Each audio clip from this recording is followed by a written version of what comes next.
well met. Hi, I'm Sidonia from Montreal, Canada. I've been playing Hearthstone 3 years. The game is not about playing the most hours, it's about thinking while you're playing. My favorite card is Lord Jaraxxus.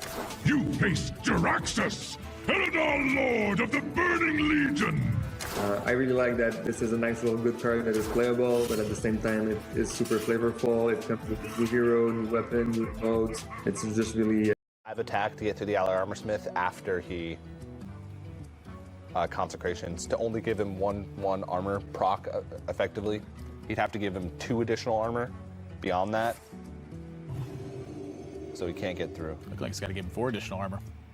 Yeah, 2 additional armor beyond the initial 2. Oh, yeah. Still a strong turn, though. Killing all day has to kill this 4/6 or defend against it. Hero power kills them 50% of the time. Make that 33%.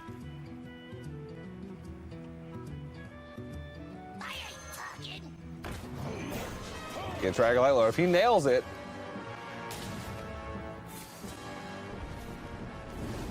he nailed it. Oh my. Suddenly, Sidonia, this is looking like trouble. I don't know. He's still got a lot of machine. Got Tar Creepers in there, got Igneous Elementals in there. He ain't fooling around. No siree Bob. No siree Bob. I believe it was Sixo or Osaka were the first player I saw to have Tolvir Stone Shaper in the deck for a defensive slot in there. And it was just a little bit too slow. And then eventually I saw someone just go, well, I need to just do Tar Creepers. Yeah. Give me a 3/5. I was like, no. Giddy up, that works pretty well. Good idea. Yeah. Well, while we're waiting to get into game number 4 here to see if Sidonia's going to be able to close out the series, let's take a look at his profile, some of his stats here for Sidonia. Player from Montreal, Quebec, which is a place I've visited a few times, and it's pretty nice. I guess we're not going to take a look at it. I'll be the profile. Hey guys. It's a great profile. Bonjour. I'm Sidonia. Let's go. Okay, let's go ahead and meet Sidonia. I've been playing Hearthstone since the start, and I've been playing like strategy games like that, and I've always been pretty competitive in what I do, like sports and games. So on one hand, I always want to win and expect to win. One of the underdogs of the tournament up against one of the favorites. But on the other hand, all the tournaments I did well in last year, I was always coming in as the underdog, and maybe people were underestimating me. And last year, I wasn't surprised. Shadow Step, Mimic Pod, Bilefin Tidehunter still wouldn't be enough.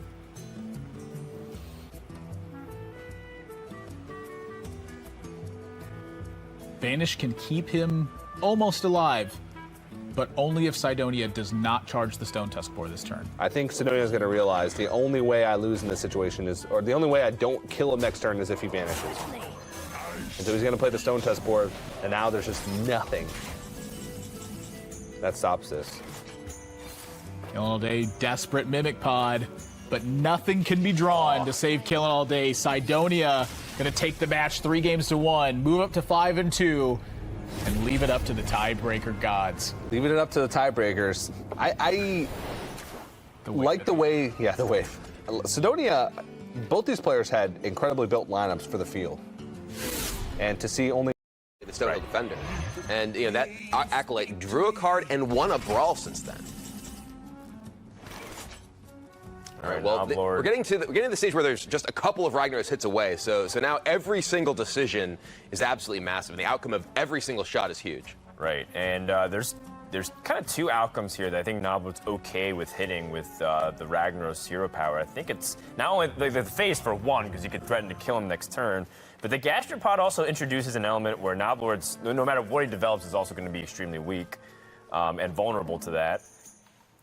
So perhaps Noblord wants the hero power first again, which is what both players seem to be leaning towards at the very beginning, and seeing the outcome and then adapting to whatever happens afterwards.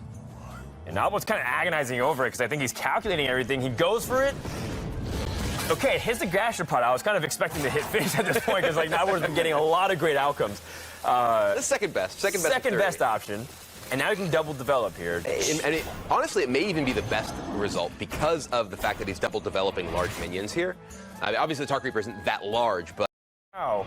Noblord can't look. Cover his face. Where will it go? And now this is where the rubber meets the road. Who is going to go 5-2? Who is going to get eliminated? So Sleep with the Fishes here. He could hit the Ali Armorsmith's. Oh, he can't quite get through with the life because of attacking the Ali Armorsmith gains Noblord life. So he can get through to guarantee the Ragnaros hit to the face, but it would not actually end the game. You see, 4-3 takes the shot. Ooh, Bricks. All right, well, the rim. Now it's Noblord's chance. Can Noblord get the fireball to the face, or will it be Harrison Jones going down? I mean, Noblord picks up Blood of Brave. That changes nothing. He can draw off the Curator, and actually the Curator's pretty important because... Oh, it is, because another minion... Oh my god, he missed again! So, if Noblord were to play Blood of Brave this turn, Chalky could actually attack into it, double Sleep with the Fishes, and guarantee lethal. But the Curator, because Chalky is at 4, he cannot attack it. He has to rely on that hero power. Another Ragnaros shot. Here we go. One more time.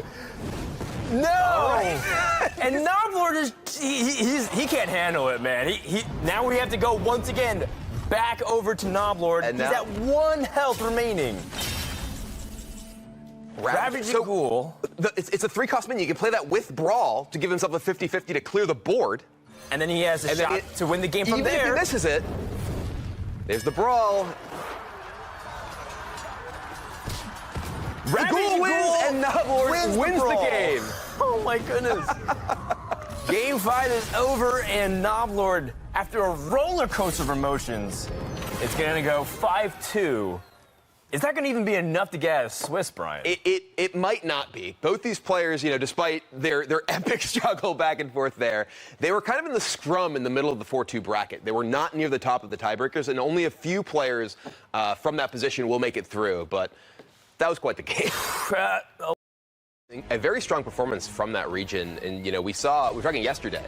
There were a lot of players at the top of the standings, and nearly half of the players who made it to the elimination stage are South Americans. So this very well may be the time they have their breakout performance to make it to a championship. That's right, and specifically VCT. How many seasons has he been trying to go through? Multiple seasons now, where he's been playing very deep, getting all the points necessary, putting in all the time. It'd be great to see him, after all the years of hard work, for him to be able to be rewarded and be able to join us in Shanghai. But at the same time, you got to win one more. This is where you have to put it all on the line. You lose, you go home. Yeah, and Muzzy's a player who a lot of people have talked about as one of the best players who hasn't had a championship performance, and he's someone who.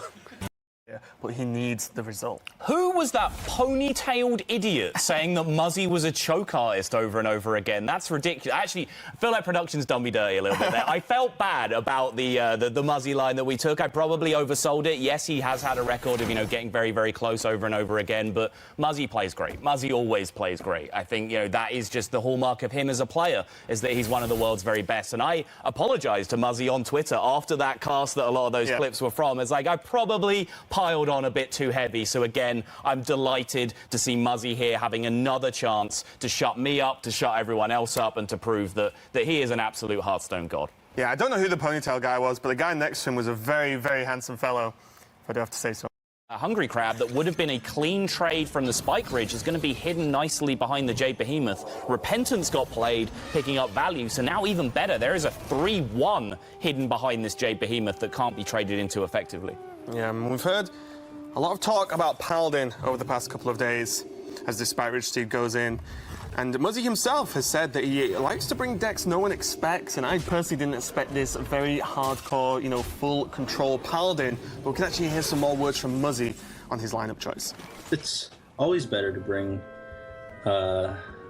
decks that you feel are good, that people aren't expecting, because if it's a deck people aren't expecting, they won't know how to play against it when they're at that point, if they don't have a lot of practice against. To keep going at a great early game, a reasonable mid game, but couldn't finish it out, and that brawl being pretty key as well.